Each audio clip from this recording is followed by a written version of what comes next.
MCQ on cotton textile industry.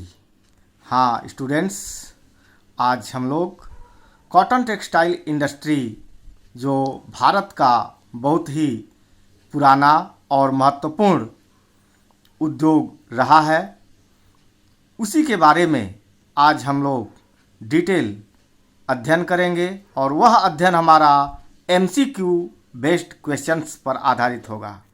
तो हम लोग पहले MCQ क्वेश्चंस को करें, उसके पहले भारत में कॉटन टेक्सटाइल इंडस्ट्रीज के यूनिट्स को देख लें कि वे कहाँ कहाँ हैं।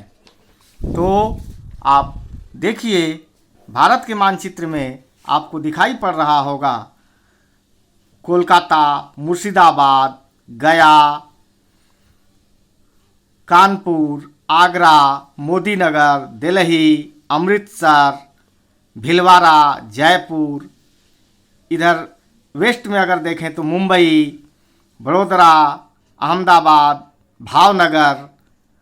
इसी तरह से साउथ में भी देखें तो सोलापुर, हैदराबाद, कुडप्पा, बेंगलुरु, चेन्नई, सलेम, कोयम्बटूर, मदुराई इत्यादि कॉटन टेक्सटाइल इंडस्ट्रीज के यूनिट्स हैं। इस प्रकार से अगर हम देखें तो यह इंडस्ट्री कमोबेश भारत के बहुत सारे राज्यों में फैला हुआ है, लेकिन उनमें से भी अगर सही तरीके से गौर किया जाए तो अधिकांश कॉटन टेक्सटाइल इंडस्ट्री भारत के पश्चिमी तटीय राज्यों में ही स्थित हैं, अर्थात गुजरात, महाराष्ट्र, तमिलनाडु इत्यादि राज्यों में मुख्य रूप से कॉटन टेक्सटाइल इंडस्ट्री विकसित हुआ है। इनके कारणों पर हम लोग बाद में चर्चा करेंगे। इसके पहले अब हम लोग विभिन्न MCQ क्वेश्चंस को करने शुरू करेंगे।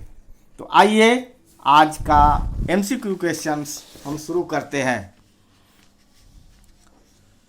हमारा पहला क्वेश्चन, ब्रिटिश औपनिवेशिक काल में भारत में सूती वस्त्र उद्योग का क्या महत्व था? ध्यान दीजिएगा, यहाँ प्रश्न में कहा जा रहा है ब्रिटिश औपनिवेशिक काल में भारत में सूती वस्त्र उद्योग का क्या महत्व था? What was the significance of cotton textile in India during the British colonial period?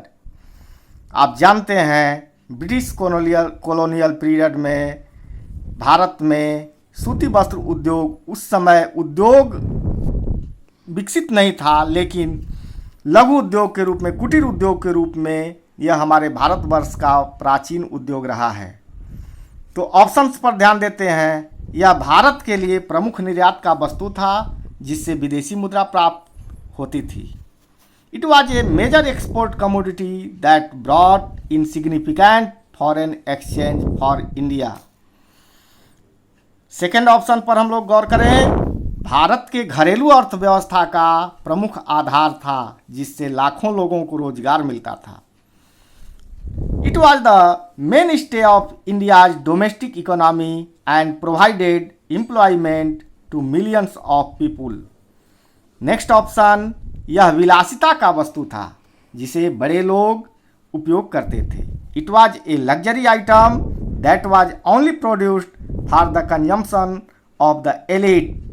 And next option है लास्ट, यह भारतीयों एवं अंग्रेजी सत्ता दोनों के लिए बिना महत्व का और उपेक्षित उद्योग था, अर्थात it was largely ignored and considered an insignificant industry by both the British and the Indians. तो इन चारों ऑप्शनों पर गौर करने के बाद यह स्पष्ट होता है, जैसा हमने बताया भी, कि सूती वस्त्र उद्योग भारत का प्राचीन उद्योग रहा है, इसलिए ऑप्शन बी सबसे सटीक उत्तर होता है। अर्थात भारत के घरेलू अर्थव्यवस्था का यह उद्योग एक प्रमुख आधार था जिससे लाखों लोगों को रोजगार मिलता था। यही नहीं, वर्तमान समय में भी सूती वस्त्र उद्योग लाखों लोगों को रोजगार मुहैया कराता है, इसलिए option B is right. Next question, औपनिवेशिक काल में भारत में सूती वस्त्र उद्योग के विकास के लिए कौन सा एक कारक सबसे महत्वपूर्ण था? which of the following was a major factor that led to the growth of cotton textile industry in India during the colonial period? Option को देखते हैं। फर्स्ट ऑप्शन, कच्चे कपास की प्रचुर मात्रा में उपलब्धता, abundant availability of raw cotton. Second option, उन्नत तकनीकी, एडवांस्ड टेक्नोलॉजी। ऑप्शन सी, कुशल श्रमिक, skilled labour force. Option D, सरकार का मजबूत समर्थन। तो प्यारे स्टूडेंट्स, आप जानते हैं कि उस समय अविभाजित भारत था, अर्थात पाकिस्तान, बांग्लादेश इत्यादि सम्मिलित रूप से भारतवर्ष में ही आते थे। तो उस समय भारत में कच्चे कपास की प्रचुर मात्रा में उपलब्धता आसानी से होती थी, अर्थात औपनिवेशिक काल के समय में भारत में सूती वस्त्र उद्योग के विकास के लिए सबसे महत्वपूर्ण फैक्टर था कच्चे कपास की प्रचुर मात्रा में उपलब्धता, क्योंकि उन्नत तकनीक की तो उस समय नहीं ही थी।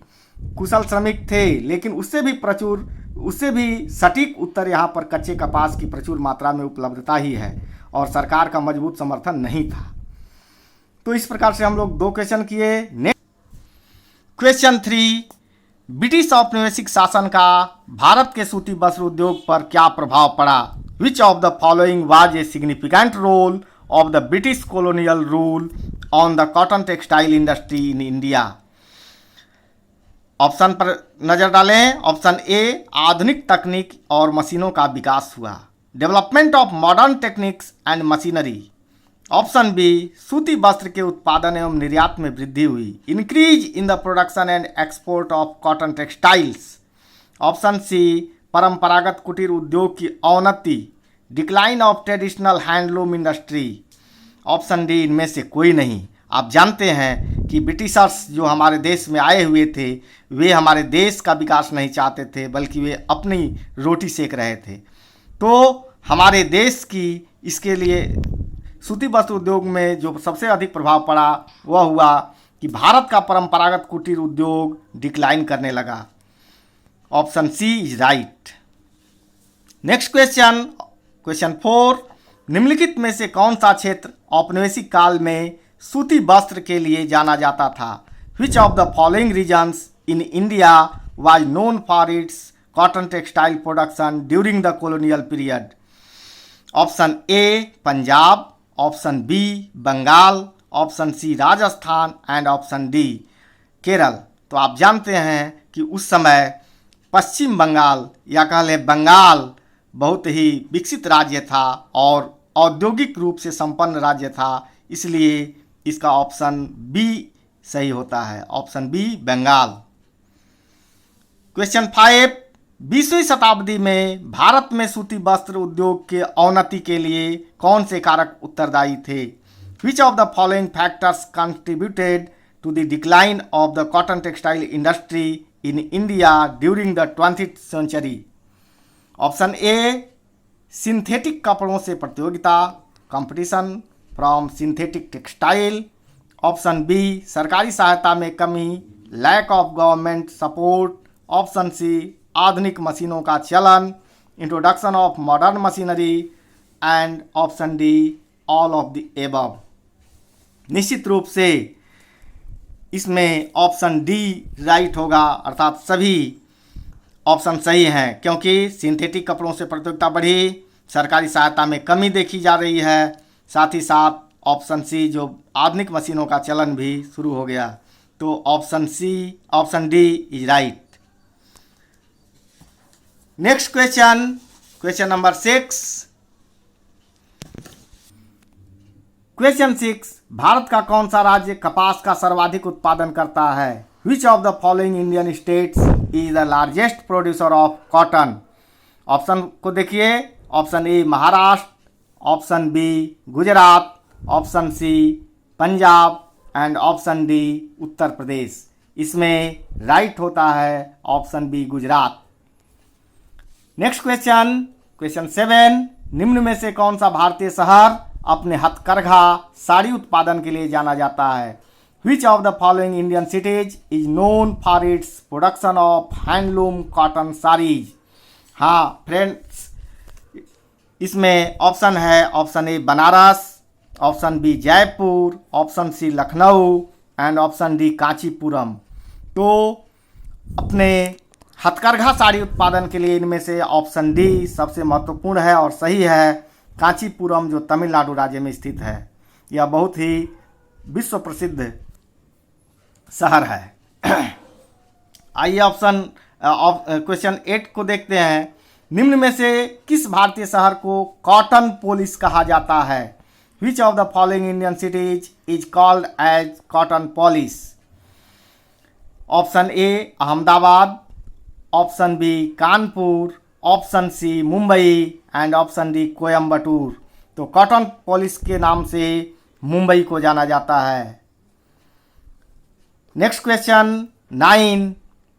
निम्न में से किसे भारत का बोस्टन कहा जाता है? Which of the following is known as India's Boston?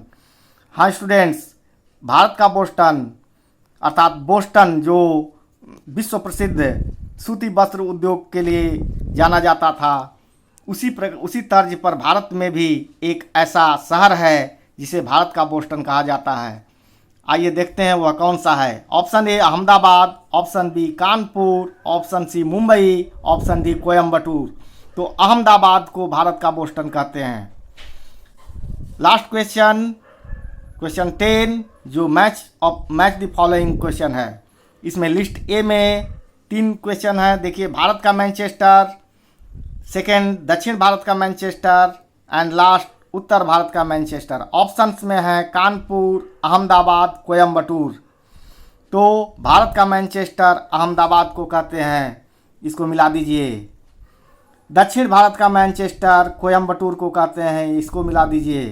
And उत्तर भारत का मैनचेस्टर कानपुर को कहते हैं, इसको मिला दिया। अर्थात 1 का बी, 2 का ए एंड 3 का ऑप्शन सी होगा। तो इस प्रकार से आप कॉटन टेक्सटाइल इंडस्ट्रीज के बारे में विभिन्न एमसीक्यू क्वेश्चंस को पढ़े, आपको बहुत अच्छा लगा होगा। और भी हम ऐसे नए विषय के साथ फिर उपस्थित होंगे। तब तक के लिए धन्यवाद।